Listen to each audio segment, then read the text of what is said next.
Добрый вечер, на ТНВ Новости, в студии Альбина Слугараева. И сегодня в выпуске. Краснодарские тезисы. Появятся, конечно, и будут приведены в порядок уже действующие городские парки. Как собираются благоустроить города России? И что в этом может предложить Татарстан, узнал Дмитрий Аринин. Пролетая над Казанкой. Смогла ли погода помешать финалу мировой гонки на самолетах, увидел Рамиль Шайдуллин. Человеческий поступок. Подросток из Зеленодольска спас утопающую девочку. Я, не задумываясь, прыгнул в одежде уже за девочкой. С героем нашего времени пообщалась Александра Севастьянова. Инвалид второй группы может остаться на улице. Предлагают брать соципотеку, предлагают коммерческий найм. Найдется ли правда в суде, выяснял Анияз Рахман.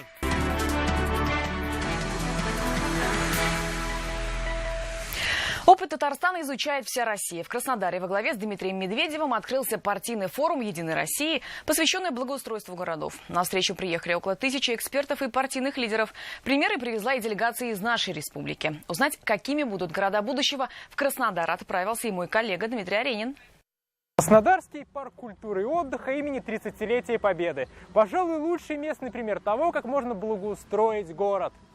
Полвека назад на этом месте был пустырь. Наполнить новым смыслом это место помогли народная инициатива снизу и партийная воля сверху. Первые деревья горожане здесь начали высаживать на массовых субботниках, а потом специалисты распланировали будущий облик парка. Сейчас здесь расположились музей военной техники, набережная, многочисленные аттракционы и экстрим-парк. Что и как нужно делать для современных городов, обсуждали на форуме единороссы со всей страны. Ранее ими были запущены федеральные партийные проекты, посвященные городской среде и паркам малых городов. Во втором проекте, кстати, общественный совет возглавил Рустам Минниханов. Главный посыл, что делать, единороссам дал федеральный лидер Дмитрий Медведев. Важно, чтобы эти изменения в городской среде не ограничивались одним годом. Поэтому я считаю, что средства на государственную поддержку благоустройства городской среды должны быть предусмотрены в нашем трехлетнем бюджете. Богатую почву для размышлений на форум привезла делегация Татарстана. Наша республика уплатила год парков и скверов и год водоохранных зон. А в этом году они плавно перетекли в год общественных пространств. Татарстанский опыт полезен был. На площадках, повторяюсь, не раз говорили о том, как в республике решаются задачи по выполнению этих партийных проектов. Очень интересный, полезный, и я бы сказал, достаточно конкретный разговор прошел на этой площадке. В этом году в Татарстане на такое благоустройство выделено 2 миллиарда рублей, а благодаря партийным проектам привлечен еще 1 миллиард федеральных денег. У нас сейчас порядка четверти объем реализации. Я думаю, что где-то к середине августа мы выйдем на цепочку открытия объектов. У нас их 72 в этом году. Конечно, были предложения наши, которые вошли в резолюцию. Это и по системной работе по повышению квалификации архитекторов, формированию команд региональных. Это и авторский архитекторский надзор за решениями, которые были приняты и реализованы. По итогам форума все предложения предстоит систематизировать и проанализировать. И все лучшее должно вылиться в современное благоустройство страны. Дмитрий Аринин, Данил Филатов, ТНВ, Краснодар. Рустам Минниханов находится в краткосрочном отпуске. В соответствии с Конституцией Республики обязанности президента возложены на премьер-министра Алексея Песошина. Казань в мировых новостях и точно не в последний раз. Такие новости принес финал авиагонок Red Bull Air Race. Столицу республики посетили 90 тысяч туристов, а организаторам даже приходилось менять оформление состязаний. Как мировой чемпионат встал на крыло в Казани, увидел Рамиль Шайдуллин. Только небо, только ветер, только победа. Полеты второго дня чемпионата, как в последний раз. Зрители не отрывают глаз от аэропируэтов. Высший пилотаж в метрах от воды. Такое раньше показывали только с телеэкранов. Хотелось посмотреть вживую. А тут в рекламу увидели, через интернет купили билеты. Тем более Казань вообще потрясающий город, давно не были. Россия приняла чемпионат у стен Казанского Кремля, и трасса между набережной и центром семьи вскоре появится и в специальной видеоигре. Об этом еще в марте сообщил гендиректор чемпионата после встречи с Рустамом Миннихановым. Интересно посмотреть, как они вообще это сделают, будет ли это похоже. Очень патриотично будет для нас играть в игру именно в Казани. Эти малыши в небе дадут фору любому суперкару на земле. Сегодня над Казанкой они летают свыше 400 км в час, но даже это не предел. Чтобы все было честно, организаторы вынуждены запрещать дорабатывать двигатели и фюзеляжи. Все пилоты летают на самолетах со стандартным двигателем и пропеллером, но можно вносить много изменений под капотом. Стараемся сделать максимально вместительные воздухозаборники, и все стараются сделать вес самолета максимально легким. Казанский этап внес коррективы в оформлении. Если раньше воздушные конусы были синие и красно-белые, то здесь все одного цвета. Потому что красный более заметный цвет для летчиков. Если бы мы использовали голубой цвет, то на фоне неба такого же цвета и даже воды он бы мог сбить с толку. Как над голубыми куполами Кул-Шарифа и Благовещенского собора взмывает самолет, увидели сотни тысяч читателей британского издания «Телеграф». Фото в топе мировых новостей. Впрочем, об авиагонках и без этого знали. По подсчетам организаторов, за выходные шоу посетило 90 тысяч человек. Для меня это новый опыт, это красивый город и такие же люди. Отлично, все отлично. Только вот погода чуть-чуть подкачала. Думал, что победит японец или чех, но вот победили американцы. Абсолютная победа за американцем Кирби Чемблисом. Ему 57, и он самый опытный пилот соревнований. Я в России во второй раз, но Казань как следует посмотреть не удалось. Мы приехали поздно и сразу же приступили к полетам. Дальше пилотов ждут Португалия и Германия, очередные этапы чемпионата, а Казань ждет следующего лета. Авиагонки в Татарстане будут проходить вплоть до 2019 года. Рамиль Шайдуллин, Ринат Сафин, ТНВ, Казань. А вот для них Казань – постоянное место дислокации. Накануне над Казанкой показательные полеты провели самый крупный и мощный самолет военной авиации Ту-160 и сверхзвуковой Ту-95. Тяжелая авиация поднялась над Казанкой в рамках праздника «Я выбираю небо». На авиашоу пришли более 10 тысяч человек. Каждый желающий здесь смог получить консультации профильных вузов и предприятий столицы. Он заслужил признание и уважение. Уже в 17 Зеленодольске удалось избежать трагедии благодаря смелости подростка. Егор Дубровин спас тонущую девочку. О маленькой истории человека с большой буквы Александра Севастьянова. Все именно здесь было. Мы бежали с той стороны, получается. Я не видел ни пузырьков, ничего на воде. В воду прыгнул инстинктивно, говорит Егор Дубровин. Когда он добежал до озера, гладь уже скрыла следы тонущей девочки.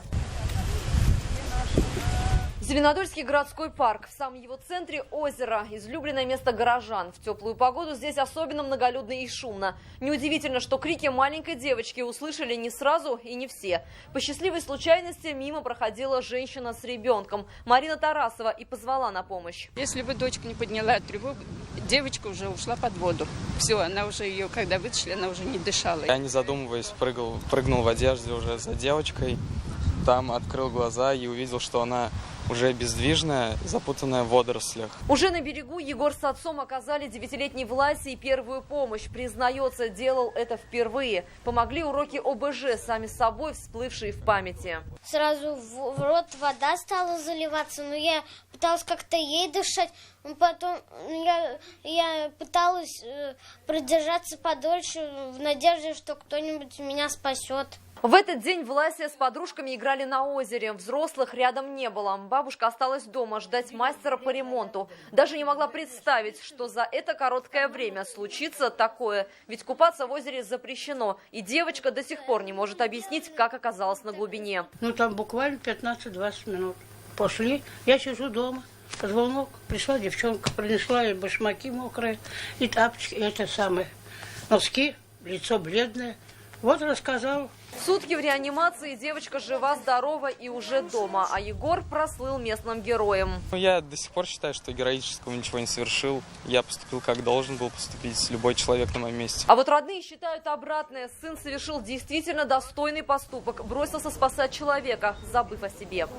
Гордость, конечно, уже за своих мужчин чувствую. Разумеется, как любая мать, мне кажется, такими поступками гордилась бы. Мама надеется, что такой достойный поступок станет примером для младшего брата Глеба. А сам Егор убежден, если когда-нибудь ситуация повторится, он поступит точно так же. Александра Севастьянова, Игорь Романов, ТНВ, Зеленодольск. Несмотря на то, что лето в этом году выдалось не жарким, с начала купального сезона в Татарстане на воде погибли уже 28 человек. 2 из них дети, еще 16 удалось спасти. По сравнению с прошлым годом показатели ниже. За 2016 погибли 46 человек, в том числе 6 детей. Чрезвычайное происшествие на воде произошло и в Чистопольском районе. Здесь погибли 2 девочки. По данному факту сейчас Следственный комитет республики проводит проверку. По версии ведомства, 3 девочки и 2 юношей пришли искупаться на пруд. При этом заходить в водоем было запрещено. Предположительно, в воде у девушек начались судороги, и они стали тонуть. Юноши смогли спасти лишь одну из них.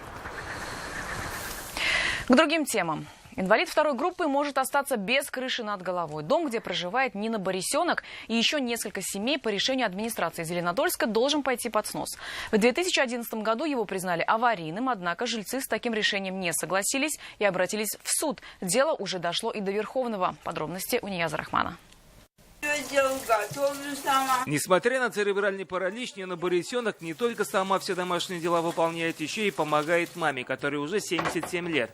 В этом доме на улице Украинская они прожили всю жизнь. Однако в 2011 году исполком признал дом аварийным. С таким решением и предполагаемыми вариантами расселения инвалид 2-й группы не согласилась. Предлагают брать соципотеку, предлагают коммерческий найм. И мне предлагают дом ветеранов, от которых я отказалась. Сумму, которую предлагают за квадратные метры, переселенцев из аварийного жилья не устроила. Жильцы провели собственную экспертизу. Она отличается от той, что делал исполком. По версии жителей, дом пригоден для проживания. Капитальный ремонт в этом доме за 50 с лишним лет ни разу не делали. Местная администрация решила иначе снести. Однако с этим решением не согласны местные жители. Судебные тяжбы тянутся уже 2011 года. И конца до сих пор не видно. Найти свет в конце тоннеля Нина Борисенок надеется в Верховном суде Татарстана. Именно высшая инстанция и должна решить, аварийный дом или же пригоден для проживания. Бесконечные экспертизы назначаются и за счет граждан, и за счет исполкома. Значит, это огромные деньги, от 75 тысяч эти экспертизы. И в итоге мы до сих пор никак не пришли к общему результату. Представители администрации Зеленодольска пока не комментируют ситуацию. Известно, что в городе несколько таких спорных случаев. Вы можете прокомментировать? Нет. Сегодня Верховный суд Татарстана перенес рассмотрение дела на 10 августа. Именно тогда будет готова очередная экспертиза. Нияз Рахман, Ишат Мухаметов, ТНВ, Зеленодольск, Казань. Сотни ласточек погибли в карьере возле поселка Калмаш Тукаевского района. Гнезда птиц были раздавлены экскаватором во время рекультивации земли. Взрослые птицы и их птенцы остались под землей и не смогли выбраться. Умерли все, получается. То, что всех закопали. Мы около 30 птенцов вырыли. И где-то там всего было 78 снор. В каждой было по 3-4 птенца. Это новости на ТНВ и далее в программе. Их вдохновляет военная романтика. Чему учат в лагере спецназовец? Эльмира Шамарданова. Постановки с экспериментами. Чем на этот раз удивлял театральный фестиваль в Свияжске? На это взглянула Альбина Минибаева.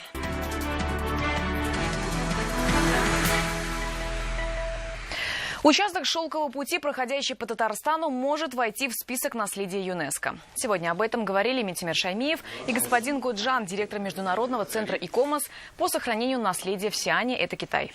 Ментимир Шаймиев ознакомил гостя с работой Фонда Возрождения. Годжан отметил, что Татарстан деятельностью по сохранению культурного наследия вносит вклад не только на уровне своего региона и страны, также и для всего человечества. С 2000 года 3 объекта из нашей республики уже включены в список ЮНЕСКО. Это большая работа, и я считаю, главным достижением у нас сейчас имеется работоспособная, квалифицированная команда по работе со всеми институтами ЮНЕСКО. Да будет свет! К чемпионату мира по футболу энергетики сетевой компании начали готовиться заранее. Так, рядом с Казанью ускоренными темпами возводятся новые линии электропередачи, которые свяжут Нижнекамский энергорайон с энергодефицитной Казанью и существенно повысит надежность электроснабжения столицы республики. Подробнее Рамиль Шайдуллин. К этим минутам готовились сутками. Прежде чем поднять опору, надо найти подходящее место для установки, просчитать и минимизировать все возможные риски. Поэтому сложную конструкцию опоры поднимают несколькими кранами и с противовесом у ее основания. Опора просто весит очень много, она весит 18 тонн, и обычным просто краном ее не выведешь, поэтому для более безопасного, надежного подъема используется падающая стрела. На этом участке это последняя опора в двухцепном исполнении. На подходах к Казани в условиях дефицита свободных земельных участков линия будет строиться в существующей охранной зоне. И впервые в практике сетевой компании будут установлены многогранные металлические опоры в четырехцепном исполнении. То есть на опорах будет смонтированы 4 воздушные линии напряжением в 220 киловольт.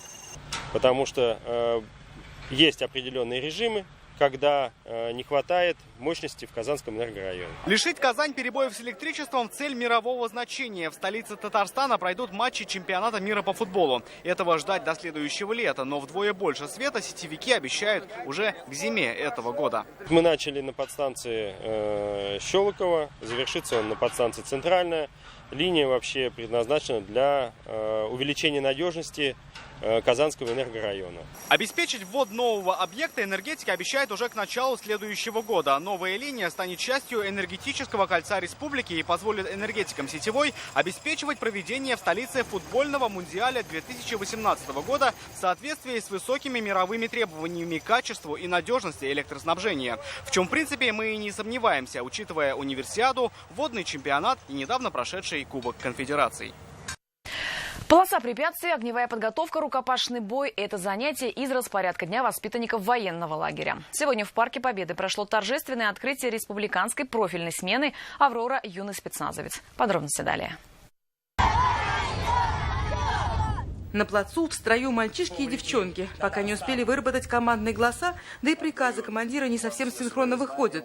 Речь не о военном училище, а о профильном лагере. Им предстоит и марш-бросок, и форсирование реки. Все как в настоящей армии. У меня уже брат военный, папа тоже захотел. Володя мечтает попасть в спецназ, потому каждый день после школы физподготовка. А здесь в лагере ждет не дождется уроков по огнестрельному оружию. Наставники в «Авроре» – специалисты с боевым опытом и профессиональной военной подготовкой. Мы приучаем детей к патриотизму, немного рассказываем об армии, вообще приучаем к порядку, воспитанности. Ну и, конечно же, отдыхаем, это же все-таки дети. Нелегкие тренировки, прыжки с парашютом его не пугают. Булат мечтает о военно-морском флоте. Особенно мне понравилась военная лодка, потому что это такая отвага, мне нравится. Тем, кто выжил в Афгане, свою честь не изгалил. Проекту уже 12-й год. Он идет под патронажем президента республики Рустама Минниханова. Смена, участниками которой стали более 150 мальчиков и девочек, будет проходить еще 15 дней. Эльмира Шаймарданова, Амир Залюшев, ТНВ «Казань». Совпадение не думают. На выходных в путешествие с ТНВ выехала семья Гилязовых из Зеленодольского района. Мама с сыном и вовсе отпраздновали общий день рождения под прицелом телекамер. В рамках проекта в объективе ТНВ «Большая семья» дружная семья именинников впервые попала в Старо-Татарскую слободу и с высоты птичьего полета посмотрела за мировыми воздушными гонками в Казани. Как это было, увидел Рамиль Шайдуллин. Каравай, каравай. Вот это совпало, так совпало. Большое путешествие выпало сразу на 2 дня рождения большого семейства Гилязевых, поэтому в Казань и веселиться, и праздновать. Они живут вместе и родились в один день. Раз в год мама Дания и сын Леша принимают общие поздравления. Дания от детей и мужа, Леша от братьев, сестер и отца. На этот раз все веселее. На день перед Гилязовыми, как на ладони, столица.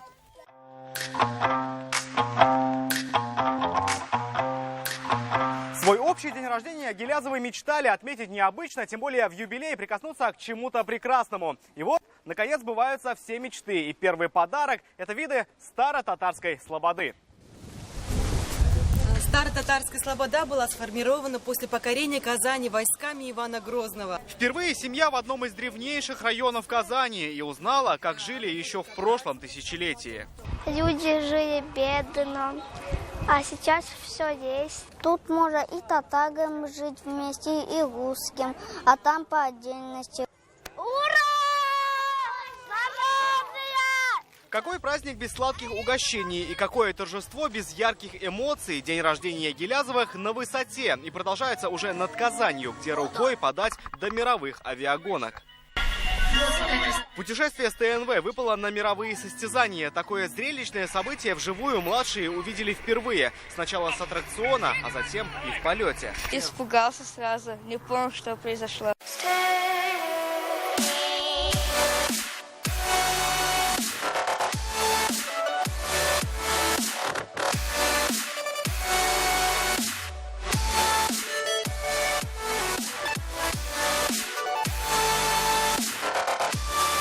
Полны впечатлений, Гилязовы уезжают и не с пустыми руками. Напоследок ценные подарки. Конечно, их получат не все, но делиться не запрещается.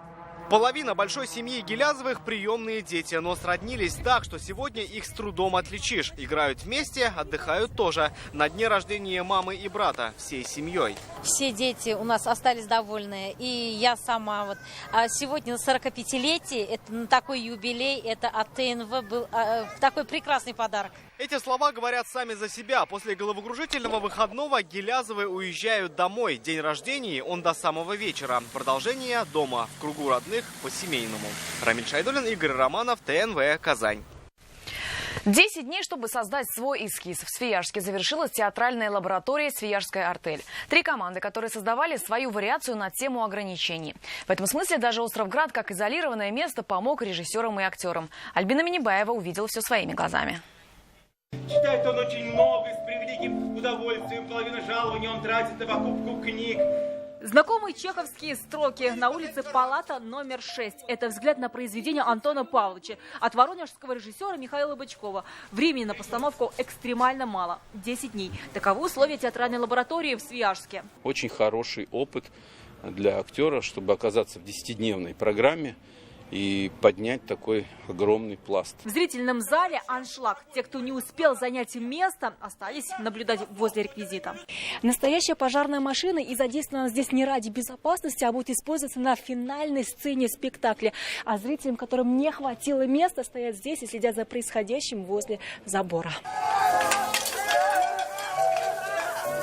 Эффектно так, что можно выжимать. Такая вариация кульминационной сцены зародилась на последних 2 репетициях. И они в точности повторяли саму постановку. Так что актеры были готовы к мокрому финалу. Сегодня прохладно, а в основном были комары, поэтому иногда я даже ждал. После обливания комаров уже нет. Ну вот здесь что-то такое среднее между «Сумасшедшим домом» и «Восстанием». И нам просто помогла местная пожарная команда. Экспрессия актеров прям впечатлила и жизненность. Зрители в восторге, режиссер доволен. Свияжская артель в этом году запомнится режиссером из Швейцарии. Массимо Фурлан представил перформанс в глубокой воде. Чем удивит Островград еще, станет известно в следующем году. Альбина Минибаева, Марат Саидгараев, ТНВ, Свияжск. И на этом у меня все. Эфир продолжит программа «Вызов 112», а мы увидимся в 21:30.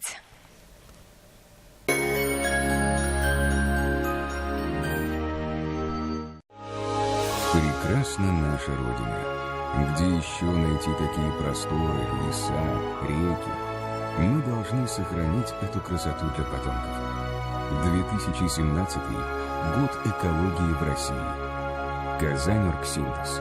В гармонии с природой. Весь июль Мебельград возвращает деньги за покупку до 100% от чека. Уважаемые абитуриенты, Казанский государственный аграрный университет объявляет прием документов на очную и заочную формы обучения. Побей рекорд по выгоде. Бери Nissan по себестоимости. Скидка 200 тысяч не предел. Узнай подробности в автоцентре Марка. Звони 4 пятерки 3 единицы. Всей семьей на бранче в Корстон. Развлечения, аттракционы, мастер-классы, шведский стол. Любимые напитки приносите с собой. Каждую субботу и воскресенье встречаемся в Корстон. Подробности 279 30 79. Бранч, поздний завтрак, 0+.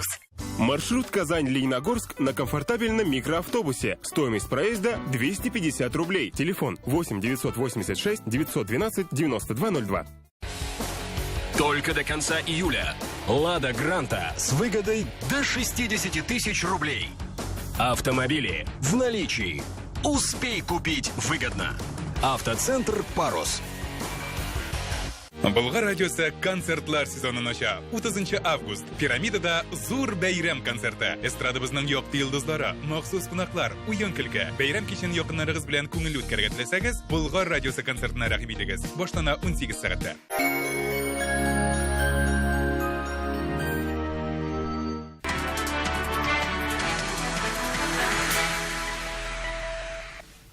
Добрый вечер. Новости спорт на ТНВ, в студии Алмаз Гафиятов.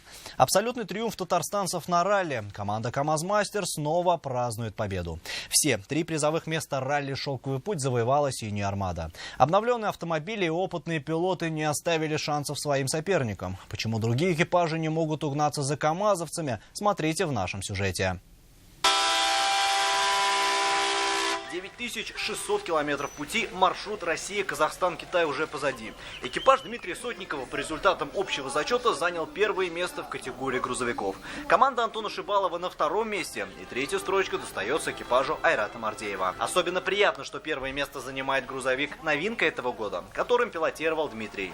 Борьба была захватывающей, и минутки разделяли, и Коломин был очень быстро, экстремальный. К сожалению, он имел проблемы, но с Антоном Шибаловым мы боролись, конечно, до конца, и сегодня он даже лидировал какое-то время на генеральной классификации, но нам удалось перевернуть всю ситуацию. После победы на ралли в адрес коллектива традиционно посыпались поздравления. Вы вновь продемонстрировали чемпионский характер и по праву заняли весь пьедестал почета. Своим успехом подтвердили непревзойденные возможности отечественных автомобилей марки КамАЗ, говорится в телеграмме президента России. Мы всегда верим в наших мустангов, и вместе с тем каждая ваша победа – это новый повод гордиться вами, нашей республикой, страной. Еще одна возможность подтвердить авторитет и мировую славу российского автоспорта. Направил поздравительные телеграммы и Рустам Миниханов.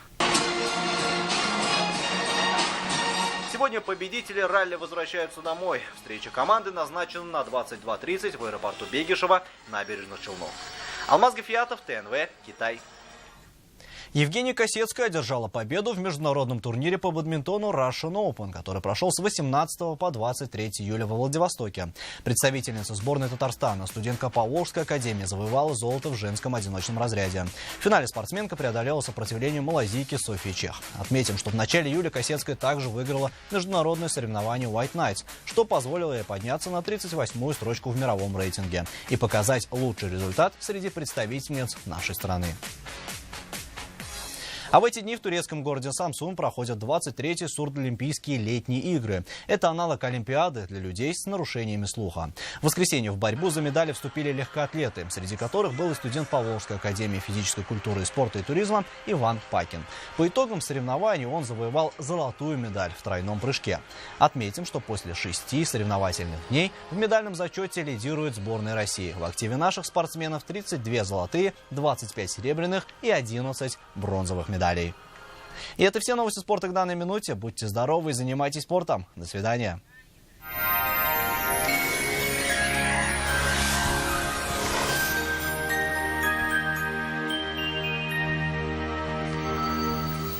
Здравствуйте! Вы смотрите прогноз погоды на ТНВ. Спонсор выпуска — изготовитель корпусной мебели на заказ Данил Мастер. Настало время низких цен. Задумались о новой кухне, хотите быстро, качественно и недорого? Звоните в Данил Мастер. Закажите кухню сейчас и получите сушилку и мойку в подарок. Доставка, установка бесплатная. Данил Мастер, Казань, Восстание 23, телефон 2-167-166. Что ж, а теперь о погоде. Лето в этом году не часто балует нас солнечной и сухой погодой. Вот и в предстоящие сутки местами вновь ожидаются осадки. По данным Яндекс.Погоды, на юго-востоке Татарстана ожидается переменная облачность без осадков. Ночью будет до 10 градусов тепла, днем до плюс 22. На северо-востоке республики во второй половине дня ожидаются дожди. Ночью плюс 12, днем температура воздуха составит плюс 20 градусов. На севере республики переменная облачность, дождь. Ночью плюс 12, днем до плюс 21. На северо-западе пасмурно и дождливо. Ночью до 11 градусов тепла, днем до плюс 20. На юго-западе малооблачно и преимущественно без осадков. Плюс 11 градусов ночью и плюс 20 днем. В центральном районе республики малооблачно, пройдут дожди. Ночью будет до 11 градусов тепла, днем до плюс 22. В последующие сутки существенных изменений в погоде не ожидается. Кукмарский завод металлопосуды – один из ведущих российских производителей литой толстостенной алюминиевой посуды под торговой маркой «Кукмара». В ассортименте более 400 наименований товаров, посуда с антипригарным и декоративным покрытием, товары для туризма и отдыха, формы для хлеба. Какая бы погода ни была за окном, посуда торговой марки «Кукмара» создаст уют в вашем доме и хорошее настроение вашим домочадцам. Готовьте с удовольствием, радуйте родных и близких. «Кукмара» – удобная посуда, вкусная еда. В Казани предстоящей ночью будет ясно и до 12 градусов тепла. Днем ожидается переменная облачность, возможен дождь. Температура воздуха составит плюс 22 градуса. Ветер западный, порывистый. Атмосферное давление составит 749 миллиметров ртутного столба. Влажность воздуха 69%. Магнитное поле Земли спокойное.